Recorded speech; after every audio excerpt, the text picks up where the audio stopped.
Hey everyone, I'm Chloe Sterling. I'm 32 years old, and 3 weeks ago, at my father's big retirement blowout, I decided to officially erase myself from this family. Permanently. Picture this: a glittering country club ballroom in Greenwich, 200 guests in custom suits and designer cocktail dresses, and champagne flowing like water. My father, Robert, stood on that stage with a microphone in his hand, introducing his family one by one like we were trophies. When he got to me, he flashed that smile I'd seen 1,000 times, the one that looked warm to everyone else but cut me like glass. "And this is my daughter, Chloe," he said, chuckling into the mic. "No degree, no future, just a professional freeloader off the family dime." 200 people laughed. I didn't flinch. I didn't cry. I just stood up, raised my champagne glass, and said, "Cheers, Dad. This is the last time any of you will ever see me." Then I turned around and walked out. The room went completely silent, the kind of silence that rings in your ears. What happened next? That's what I'm here to tell you. But before I go on, do me a favor. Hit that like and subscribe button, but only if you genuinely want to see how a freeloader takes down an empire. And let me know in the comments where you're watching from and what time it is there. I'm reading every single one. Now, let me take you back 12 years to the day I was forced out of college. We were the Sterlings of Greenwich. Upper middle class, respectable, the whole 9 yards. My father, Robert, was the CEO of Sterling Global Logistics. We had the 6-bedroom Colonial, the Mercedes S-Class, and the most exclusive country club membership in the state. From the outside, we were the American dream. My mom died when I was 8. Cancer. It was quick and it was brutal. I can barely remember her face without looking at a photo, but I remember her hands. They were always soft, always reaching for mine. 2 years later, Robert remarried Eleanor. She came with a son from her first marriage, Jackson, who was 3 years older than me. Within months, they weren't just part of the family, they were the family. I became furniture. No Cinderella-style abuse, just invisibility. Jackson got the praise for his grades, mine were ignored. Jackson got the new car, I got his hand-me-down with a busted radio. Jackson was the future of the company. I was just there. My father never hit me. He never screamed. He just looked through me like I was a window he was trying to see past. But there was one person who saw me, my grandmother, Evelyn. She'd call me every Sunday asking about my dreams. She'd say, "You remind me of myself at your age, Chloe. Underestimated. But I see you." She left me something when she died, something no one in the family knew about. But I'm getting ahead of myself. The day my future was decided for me, I was 20. I was a sophomore at Yale, business major, 3.8 GPA. I had plans. I had a scholarship application for a summer program in London sitting on my desk. Then Dad called a family meeting. Those 2 words never meant anything good. I found him in his study. Mahogany desk, leather chairs, walls lined with ego-boosting awards. Eleanor stood beside him, her hand on his shoulder. "Chloe," my dad began, not even looking up from his papers. "We need to make some sacrifices. Jackson has been accepted into the Wharton MBA program. It's an incredible opportunity." My heart rate didn't even skip a beat. I already knew. "We can't afford both your tuition and his program," he continued. "So, we've decided you'll take a break from school. Just for now. Jackson's career will benefit the whole family." Eleanor nodded, her voice like honey mixed with poison. "A girl doesn't need an MBA to have a good life, Chloe. You'll find a nice husband someday. That's what really matters." I sat there frozen. Not because I was surprised, but because some small, stupid part of me had still hoped he'd choose me for once. "You promised Mom before she died," I whispered. My father's jaw tightened. "Circumstances change.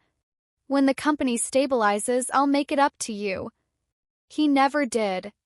I found out later from a cousin that there was plenty of money. They just didn't want to spend it on me.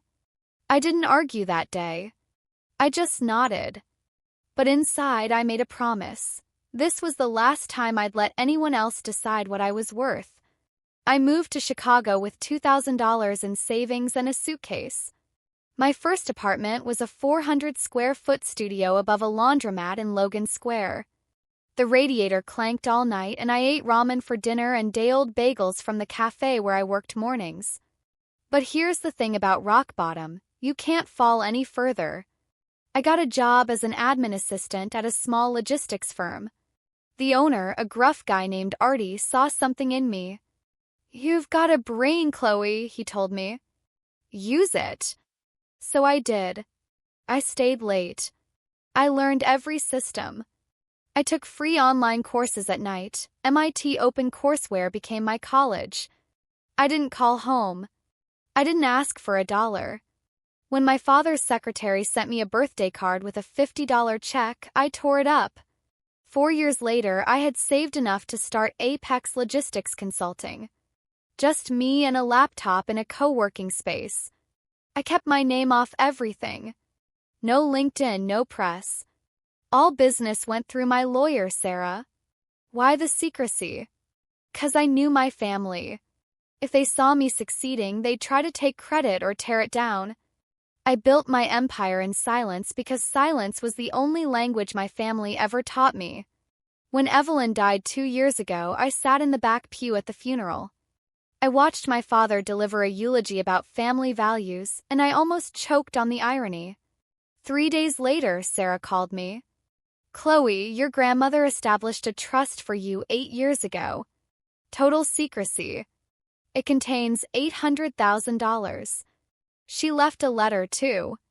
My dearest Chloe, I know what they did to you. I argued with your father until I had no words left. This money is yours. Use it to build the life they tried to take from you. When they finally see your worth, it will be too late for them. I believe in you." I used that money to scale Apex. Today, 15 employees for $1 million in annual revenue and a Back Bay office that screams, "Take me seriously." I wear Cartier now, not to flex, but because I bought it myself. We specialize in logistics optimization. And here is the part that would make you laugh if it wasn't so pathetic. One of our biggest clients is Sterling Global Logistics. My father's company signed a contract with us 3 years ago. We handle their route optimization and warehouse management. That contract is the only reason they aren't underwater. It saved them 40% in costs. My father has no idea I'm the boss. All communications go through my CFO, Marcus, and my legal team. The few times my dad has praised Apex at industry events, he's been praising his own daughter's genius. 3 weeks ago, I got the invite to his retirement party. Gold embossed lettering. I almost tossed it. But then I thought about Evelyn.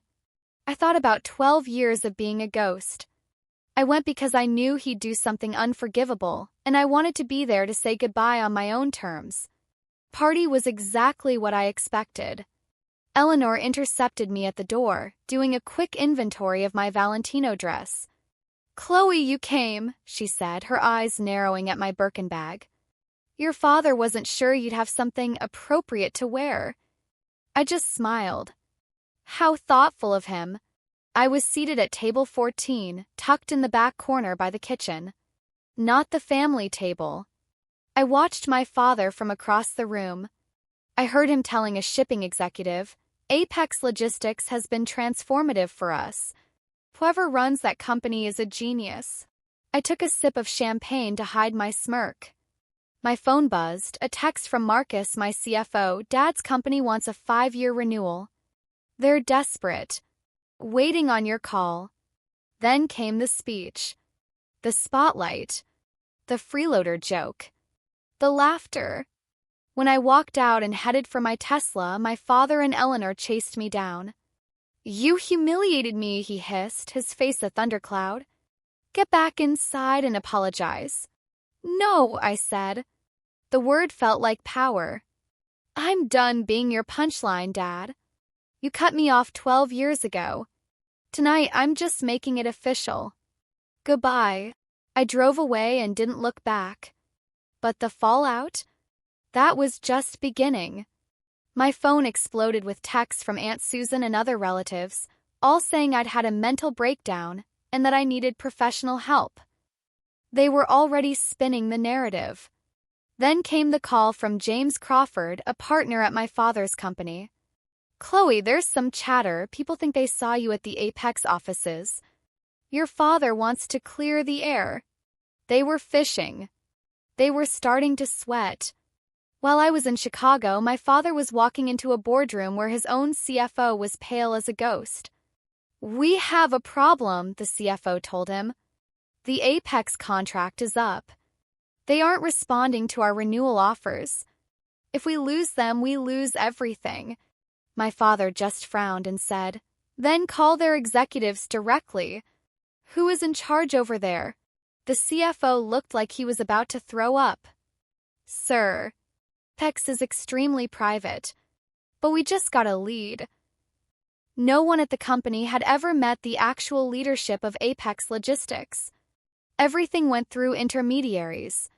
My father's frown deepened as he paced his mahogany-lined office. "We've been working with them for 3 years, he barked at his CFO. "Someone must have looked them in the eye." "No, sir," the CFO replied, looking like he wanted to bolt for the door.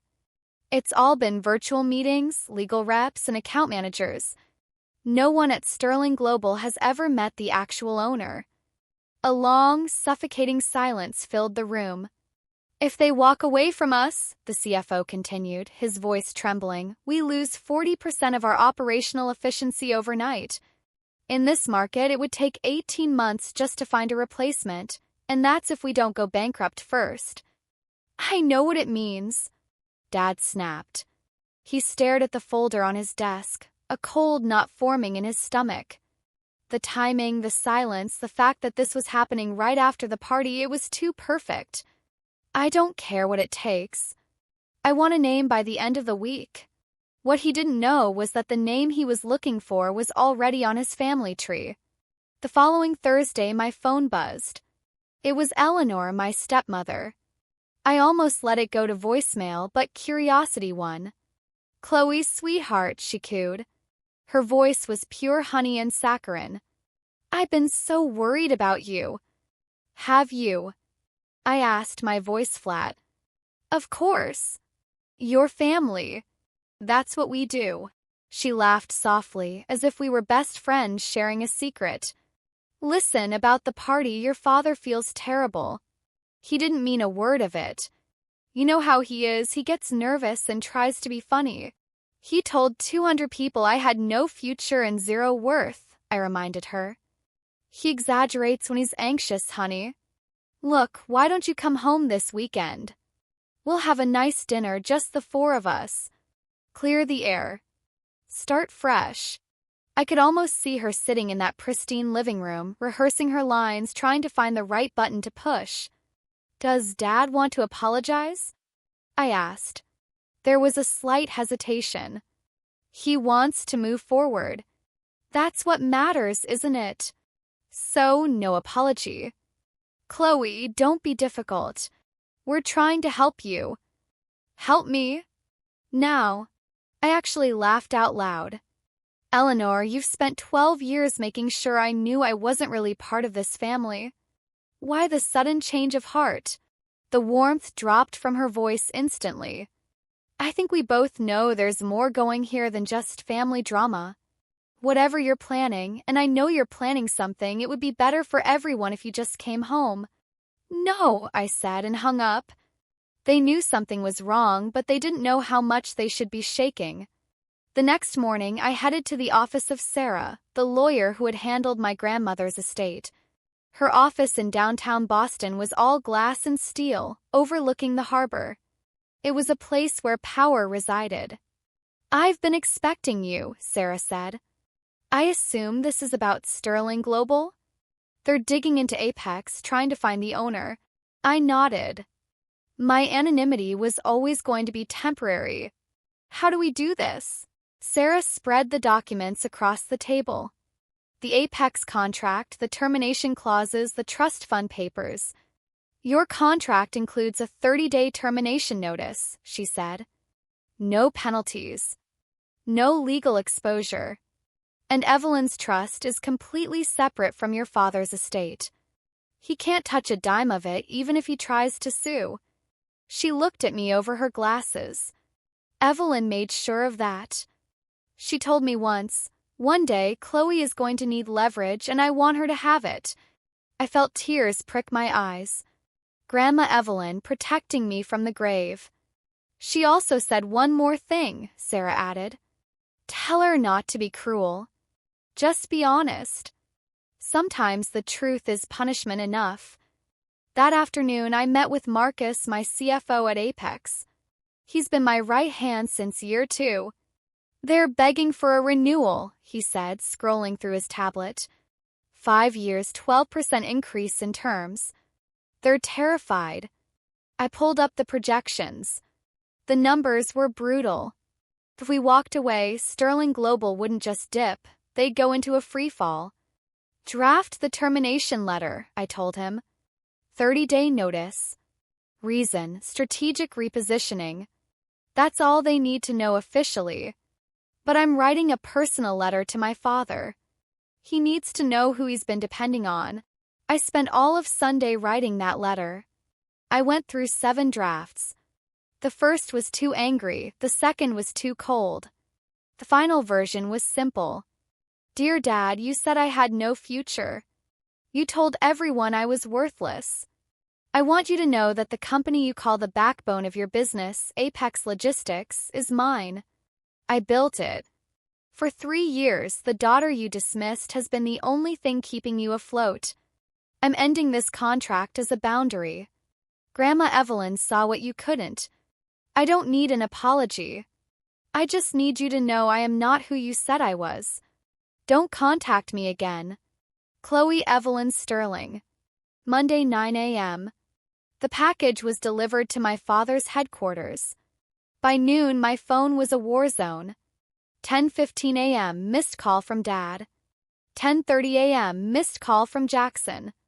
11 a.m. text from Eleanor. Chloe, this isn't funny. Pick up.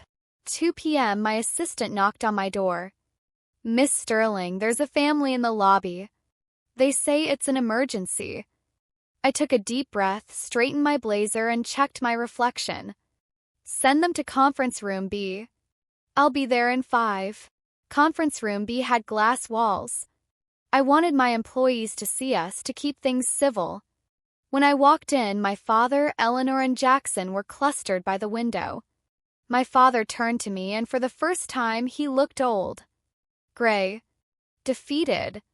Chloe, he whispered. What is this? Hello, Dad.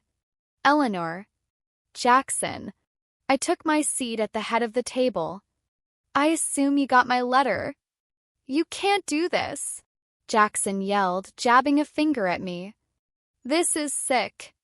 You've been planning this. Sit down, Jackson, I said, my voice like ice. I'm not discussing business with you. My father sat down slowly. This is a misunderstanding. You couldn't have built a company like this. I slid the folder across the table. Corporation papers. Tax filings. My name as sole owner. 3 years ago, you signed a contract with me. You called my work transformative. You just didn't know you were praising the girl you kicked out of the house. Eleanor's face was ghost white. But you don't have a degree. You were just a what, Eleanor? A failure. I shook my head. I was a 20-year-old kid you robbed of a future. I built this anyway. My father stared at the papers. I apologize, he said, the words sounding like they were being pulled out of him with pliers. About the party. Is that what you want? I'm sorry. Now, can we talk about the contract? You're only sorry because you're losing money, I said. That's not an apology. Do you know what happens if you pull this? Jackson barked. 20% of our workforce gets laid off because of your petty revenge. It's not revenge. It's business, I countered. You chose to become dependent on me. You chose to humiliate me. Actions have consequences. I turned to my father. I would have kept the contract going, Dad. I really would have. But then you stood in front of those people and laughed at me. You chose this. Not me. He looked at me, and for a split second I saw it, recognition. He finally realized he had destroyed the only person who was actually in his corner. Then he went cold again. If you do this, you're done. No inheritance. Nothing. I almost laughed. Dad, you cut me off at 20. What inheritance? I've already made more than you'll ever leave me. I stood up. We're done here. If you contact me again, I will release every record of how this family has treated me to the press. It would make a hell of a story for the Wall Street Journal. As they walked out, Jackson looked at me with something new, fear. My father stopped at the door. You really hate us that much? No, Dad, I said quietly. I don't hate you.